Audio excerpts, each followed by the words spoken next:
요한복음 10장 1절부터 10절까지 말씀, 선한 목자 되신 예수님, 양들이 어떻게 할 수 없을 때, 아무것도 스스로 할 수 없을 때, 그때 목자가, 선한 목자가 예수님이시라면 그럼 우리를 인도하시고 보호하시고 지키시고, 그래서 그 선한 목자는 양들을 위해서 내가 함께 하겠다 그러면 모든 게 해결되죠. 양한테는. 그래서 양이 목자를 돌보는 게 아니라 목자가 양을 돌봐야 그게 맞는 얘기죠. 그래서 목자 대신, 선한 목자 대신 예수님이 우리를 돌보셔야 된다. 지금 마지막 때를 계속 우리들은 살아가고 있습니다. 언제부터 말세라고 이야기하냐면, 성경은 예수님이 십자가 못 박혀 돌아가시고 그리고 부활하신 그때부터 우리는 말세를 살아갑니다. 다시 말하면 세상이 마지막 되었다. 그리고 그 이후의 모든 세상, 지금 세상도 마지막 때를 살아가고 있습니다. 그런데 이제 사람들이 이야기하는 거로는요, 성경에 있는 대로 굉장한 일들이 막 벌어집니다. 마태복음 24장하고 누가복음 21장에 보면 종말에 대한 이야기가 나오는데, 주님의 재림 그리고 종말에 대한 이야기가 나오는데, 마지막 때에 대한 이야기가 나오는데, 전쟁과 전쟁이 일어날 것이고 난리와 난리의 소문이 있을 것이고, 그리고 전염병, 그리고 사람들의 그 악한 마음들, 이런 것들이 점점 더한대요. 그러니까 계속 더하면 더했지 더 줄어들지는 않겠더라고요. 그러니까 지금의 우리가 두려워해서 이래서 우리는 하나님께 예배도 못 드리고, 지금 두려워서 우리가 기도도 못하고, 지금 두려워서 모이지도 못한다면 그럼 앞으로는 더 하겠구나. 어차피 앞으로 계속 더 할 건데 지금 우리가 멈추거나 지금 우리가 두려워서 거기에 항복해버리면 그러면 더 이상 우리는 모이는 것도 예배하는 것도 힘들어질 것이다. 앞으로 어떤 일이 더 벌어질지 누가 알겠습니까? 전쟁과 난리와, 그죠?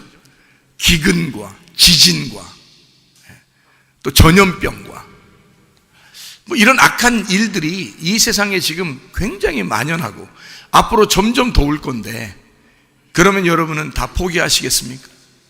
하나님과의 관계를 우리가 포기하겠는가? 하나님은 십자가 못 박혀 돌아가신 이유를 성경에서 이렇게 가르쳐 줍니다. 교회를 세우기 위해서 주님께서는 하나님의 미랄이 되셨고, 그리고 자기의 씨가 이 땅에 심겨져 죽음으로써 많은 열매를 맺겠다고 말씀하십니다. 다시 말하면 교회라고 하는 수많은 교회를 만들어 하나님의 백성들을, 하나님의 국민들을 만드는 거죠. 이것이 하나님의 목적이었습니다. 예수 그리스도가 십자가 못 박혀 돌아가신 목적이 바로 수많은 교회를 통해서 하나님이 영광받고자 하는 것이었습니다. 그런데 사람들이 너무 쉽게 항복하고 너무 쉽게 이 세상에 굴복하는 것이 아닌가, 또 세상이 교회를 너무 많이 간섭하는 것은 아닌가, 이런 생각이 드는 겁니다. 하나님과 우리와의 관계를 어느 누구도 방해하거나 끊어놓을 수가 없습니다. 예수 그리스도 안에서 우리는 예배를 드려야만 하는 사람들이고, 양들은 그 목자를 찾아 그 목자와 함께 있는 것이 행복임을 깨닫는 것입니다. 그러므로 예배 드리는 것은 성도의 마땅한 일이고, 하나님께서는 우리에게 목자로서 우리 양들과 함께 있기를 소원하여 주님이 십자가에 못 박혀 돌아가셨다는 사실, 그 목적을 우리가 분명히 알아야 합니다. 그래서 우리는 예배하는 것을 주저해서는 안 됩니다. 예배하는 자들을 우리 하나님께서 보호하실 것입니다. 지키시고 인도하실 것입니다.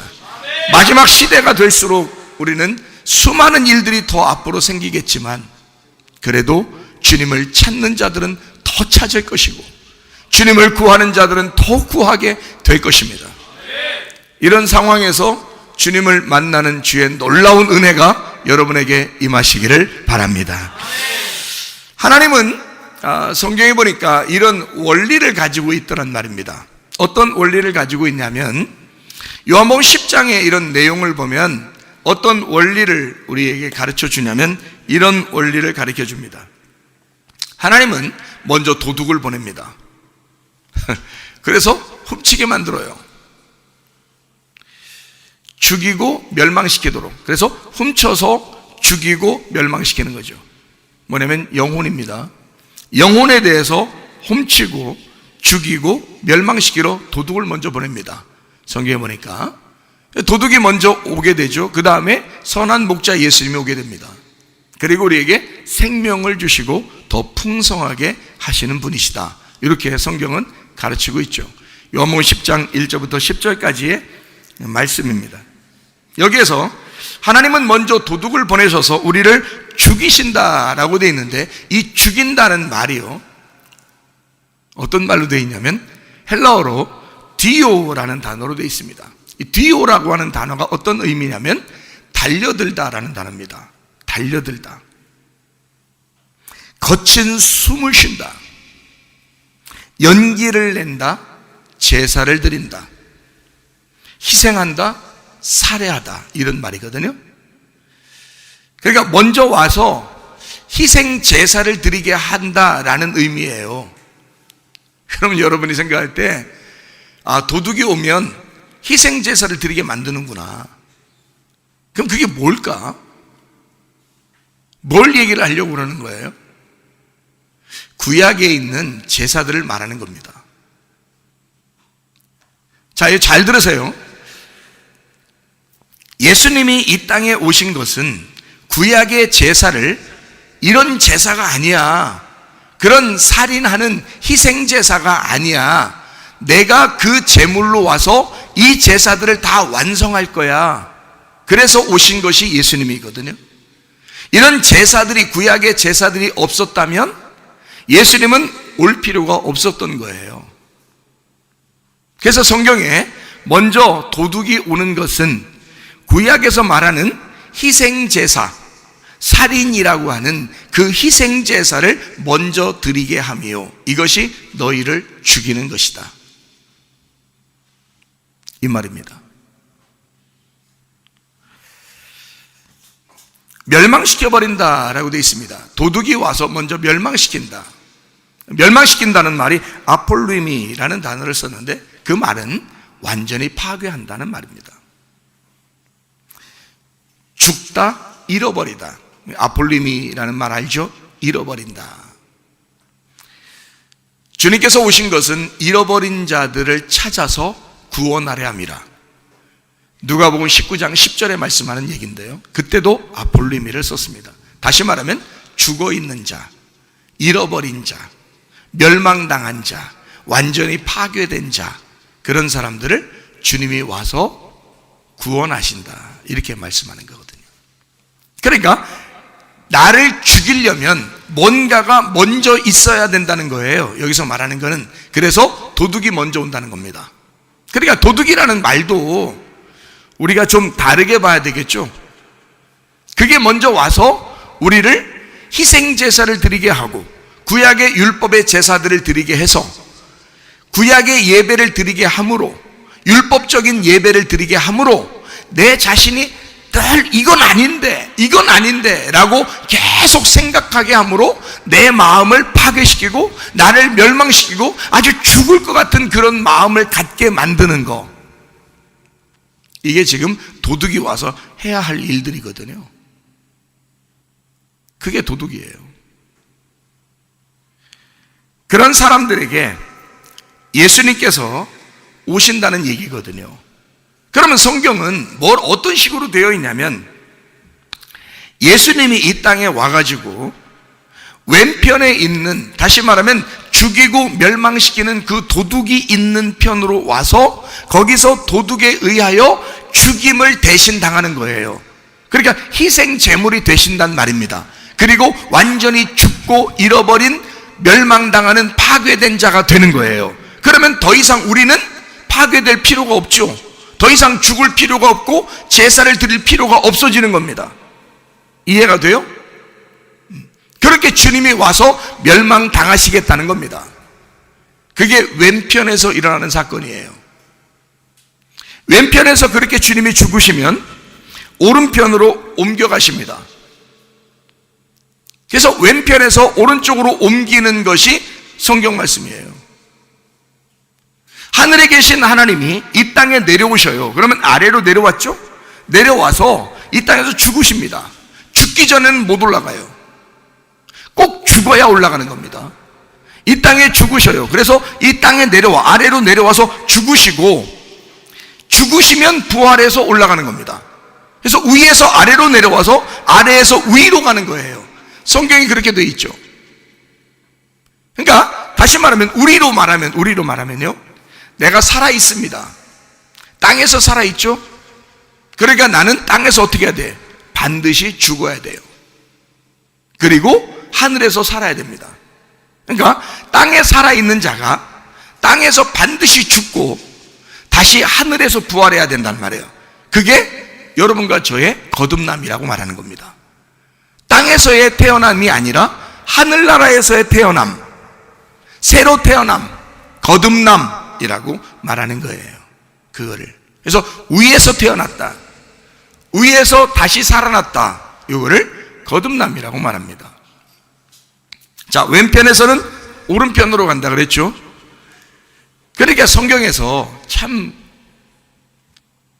귀한 말씀들이 많죠. 근데 왼편 오른편 이런 얘기들이 상당히 많아요. 전도서 10장 2절의 말씀에 보면 우매자의 마음이 왼편에 있고 지혜자의 마음은 오른편에 있다, 이렇게 되어 있습니다. 마태복음 25장에 보면 염소는 왼편에 있고 양은 오른편에 있다, 이렇게 되어 있습니다. 그렇죠? 잠언 3장 16절에 보면요, 왼손과 오른손에 대한 이야기가 나옵니다. 오른손에 장수가 있다 그랬습니다. 그 장수라는 얘기는 오래 산다는 걸 얘기해요. 그러면 신약으로 말하면 오래 산다, 계속 산다, 끝없이 산다, 영생하는 걸 말합니다. 오른쪽에. 요한복음 21장 6절의 말씀에 보니까 예수님이 베드로에게, 제자들에게 뭐라고 그러냐면 배 오른편에 그물을 던져라, 그렇게 말합니다. 배 오른편에. 배는 이렇게 오목 파여 있죠. 우리의 마음을 의미하고 그 오른편에다가 마음을 두라, 그 말입니다. 성경에 참 놀라운 말들이 많죠. 예수님이 가운데 십자가 못 박혀 돌아가실 때에 양쪽에 강도가 있었습니다. 그런데 한쪽 편 강도가 구원을 받아요. 그럼 우리는 어디에서 구원받았다고 생각해야 돼요? 예, 왼쪽 편 강도가 오른편으로 옮겨가서 구원받았다. 어떻게 그렇게 해석이 되나요? 그냥 무조건 한쪽 편은 내비두고 오른쪽 편 강도가 구원받았다, 이렇게 해야 되나요? 그게 아니고 예수님이 십자가 못 박혀 돌아가실 때 양쪽 편에 강도가 있었는데 둘 다 똑같은 강도예요. 둘 다 똑같은 죄인이라고. 근데 한쪽 편은 막 욕하게 돼 있어. 한쪽 편은 구원받게 돼 있고, 이렇게 돼 있는 거예요, 양쪽으로. 그럼 둘 다 누구를 말하는 거예요? 나를 말하는 거예요. 주님이 가운데서 우리를 중재하시는 겁니다. 왼쪽과 오른쪽을 중재하시는 거예요, 가운데서. 그래서 예수님은 가운데 매달려 돌아가시고 양쪽에 강도가 있었다. 한쪽 편 강도는 욕을 하고 한쪽 편 강도는 구원을 받더라. 그러면 이 두 개가 누구를 말한다고? 나를 말한다고. 그럼 나는 어디에서 어디로 옮겨가야 되는 사람이라고? 왼쪽에서 오른쪽으로 옮겨가는 사람이 돼야 된다고. 예수님이 십자가 못 박혀 돌아가시기 전에 예수님이 뭐라고 그러냐면요, 자기는 하늘로 다시 올라가야 된다, 그렇게 말합니다. 그리고 예수님이 돌아가시고 부활하셔서 어디로 가셨다고 성경은 기록하고 있어요? 하나님 보좌 오른편으로 가서 앉아 계신다라고 말해요. 그 앉아 계신다는 말은 일을 쉰다는 거예요. 일하고 있다는 얘기예요. 일을 쉰다, 그 말이에요. 자기 일이 끝났다는 말이에요. 그래서 앉아있다라는 말을 표현합니다. 성경의 한마디 한마디가 참 귀하죠. 주님은 하늘 보좌 우편에 앉아 계신다, 일이 끝났다. 언제 일이 끝났나요? 언제 일이 다 끝났어요? 십자가에 못 박혀 돌아가실 때 모든 창조의 역사가 끝난 거예요. 그러니까 모든 구약의 율법이, 모든 제사가 다 거기서 끝난 겁니다. 그러니까 예수님이 뭐라고 그래? 테텔레스타이, 다 이루었다, 다 끝냈다, 빚을 다 갚았다, 내가 해야 할 일들이 다 여기서 이루어졌다. 그래서 십자가 못 박혀 돌아가시면서 모든 일이 다 끝났어요. 그게 예수님의 일이었기 때문입니다. 다 이루었다라는 말이 구약 성경에도 나오는데, 그 구약 성경에 다 이루었다는 말이 어디 나오나요?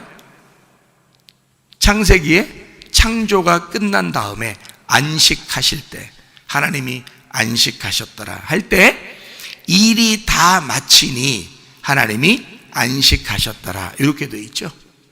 일이 다 마쳤다 이 말이에요. 창조의 역사가 끝났다. 그리고 인류를 창조하신 우리 역사가 예수 십자가를 통해서 모든 죄악이 다 끝난 겁니다. 그 빚이 다 갚아진 거예요. 이제 여러분과 저는 어떻게 하면 생명을 얻을 수 있어요? 예수만 믿으면 되는 거예요. 예수만 믿으면 생명을 얻고, 예수만 믿으면 풍성한 삶을 살 수 있게 되어 있습니다. 이게 예수를 믿는 비밀이죠. 그 전에 예수가 다 끝냈으니까 그 예수를 믿는 거예요. 믿으면 다 이루어지는 겁니다. 근데 그게 진짜 믿어지느냐 하는 얘기예요. 그게 진짜 믿어요. 그리고 믿었으면 가만히 있을 수 있나요? 믿었으면 어디로 간 거예요? 왼편에서 오른편으로 옮겨간 거거든요. 그럼 하늘 보좌 우편에 앉아 있어야 되고, 우리는 이 땅에 수고를 쉬고 하나님의 일을 하기 시작해야 되는 거거든요. 그래야 이게 일이 끝난 거죠. 우리가 왼편에서 오른편으로 옮겨간 사람이죠. 믿지 않는 데서 믿는 사람으로 된 거죠. 믿음이 없을 때 우리는 죽을 수밖에 없는 사람이었고, 믿음이 생겨나면 바로 우리는 생명을 얻고 풍성한 삶을 살게 되어 있습니다. 그럼 여러분 생각해 보세요. 우리가 그리스도를 믿는다는 것은 그냥 어영부영 나 그냥 뭐 이 땅에서 이 땅에서 그냥 잘 살고 잘 먹고 잘 살면 되지, 그것으로 끝. 이게 뭐냐고요. 그게 아니라고요. 이 땅에서 태어난 나는 죽어야 하고, 죽은 나는 하늘에서 부활해야 된다는 말입니다. 그럼 우리가 살아서 지금 살아있는 사람들은 예수를 안 믿는 데서 예수를 믿는 쪽으로 왔어요. 왼편에서 오른편으로 왔다고요. 그럼 우리의 삶은 완전히 하늘의 삶을 사셔야 된다 그 말입니다. 그러면 하늘의 삶을 사는 사람은 이 땅에 두려움이 있나요? 염려와 근심이 있나요? 죽어도 천국인데? 생각을 해보시라. 그게 진짜 믿음이라는 얘기입니다. 그러니까 우리는 예배를 멈출 수가 없는 거예요. 우리는 기도를 멈출 수가 없는 거예요. 우리는 하나님의 삶을 멈출 수가 없는 거예요. 성경에서 항상 기뻐하라, 쉬지 말고 기도하라, 범사에 감사하라 그랬어요. 어떤 분에게 전화가 왔어요. 두렵습니다. 요즘에 힘들고 어렵습니다. 뭐 이러더라고요. 그래서 제가 기뻐하세요. 항상 기뻐하세요. 그 웬 뜬금없는 말이에요. 그냥 목사니까 하는 말 같죠. 근데 제가 그에게 이런 말 했어요. 항상 기뻐하세요 라고 성경에 써 있죠. 쉬지 말고 기도하세요 라고 써 있죠. 범사에 감사하세요 라고 써 있죠. 우리가 할 수 있겠습니까? 매 순간 항상 기뻐한다는 게 우리가 할 수 있겠어요? 우리가 할 수 없죠. 할 수 없으니까 항상 기뻐하라, 쉬지 말고 기도하라, 범사에 감사하라는 게 명령으로 써 있습니다. 너 항상 기뻐할 수 없기 때문에 그래도 기뻐해야 되는 거야 라고 해서 명령한 겁니다. 쉬지 말고 기도하고 범사에 감사하는 게 항상 할 수 없기 때문에 그래서 명령하는 거예요. 할 수 있다면, 자, 기뻐한 일이 벌어졌어요. 기뻐. 오늘 막 좋은 일이 생겼어. 행복해. 그럼 어떻게 돼요? 성경에 그거 쓸 필요 있어요? 항상 기뻐해라, 쉬지 말고 기도해라, 범사에. 맨날 좋은데? 맨날 좋은데 그걸 뭐하러 써놔요 성경에다가 피곤하게. 그게 안 되니까, 힘들고 어려울 거니까 너희들이 어려운 상태가 되더라도, 힘든 상태가 되더라도 그래도 항상 기뻐해야만 된다, 쉬지 말고 기도해야 된다, 범사에 감사해야 된다 라고 명령하는 거다. 하나님의 큰 의로다 그게. 그랬더니 아멘 감사합니다 그러더라고요. 서울에 사시는 분인데, 우리가 할 수 없으니까 주님께서 명령하는 거예요. 성경 말씀에 너 항상 기뻐하는 일이 안 생길 수도 있어. 기도할 수 없을 때도 있어. 범사에 감사하지 않을 때도 있어. 세상 돌아가는 게 힘들 수도 있어. 그러니까 명령하는 거야. 그래도 기뻐해야 돼. 그래도 기도해야 돼. 그래도 감사해야 돼. 너 그렇게 살아야 돼 라고 명령하는 것입니다. 그런 일이 안 벌어지는데도, 그러니까 너희들은 이걸 명령받아서 해야 된다 이 말이에요. 그러니까 명령하는 거지. 그거 항상 기쁜 일만 생기면 뭐하러 그 명령을 하겠어요. 진짜 힘든 일이 생길 수 있습니다. 어려운 일이 생길 수 있죠. 그게 세상 돌아가는 거예요. 그러나 주님 우리에게 말씀하십니다. 항상 기뻐해라. 그럼에도 불구하고 기뻐해라. 그럼에도 불구하고 네가 기도해야 한다. 그럼에도 불구하고 감사해야 된다. 그게 하나님 아버지의 뜻이다. 그게 왜? 내 힘으로 할 수 있기 때문에? 아니다. 네 힘으로 못하는 거다. 그렇게 어떻게 항상 기뻐하고 어떻게 쉬지 말고 기도하고 어떻게 범사에 감사할 수 있냐? 그게 네가 할 수 있다면, 그러면 그게 무슨, 네가 할 수 있다면 뭐하러 명령까지 해서 그렇게 하도록 하겠냐? 네가 못하기 때문이다. 하나님의 성령이 네 안에 들어오셔야 돼. 하나님이 네 안에 들어오셔야 하나님이 그것을 하도록, 기뻐하도록, 기도하도록, 그리고 감사하도록 만드실 거야. 하나님이 들어오시면 가능한 거야. 그래서 명령까지 해놓은 겁니다. 성경에요. 그거 꼭 해야 된다고. 사람이 어떻게 꼭 해요? 힘든데. 근데 할 수 있대요. 왜? 주님이 들어오시면 주님이 하도록 만들 수 있다는 거예요. 그게 그 선한 목자만 오시면 가능한 것입니다. 선한 목자만 오시면.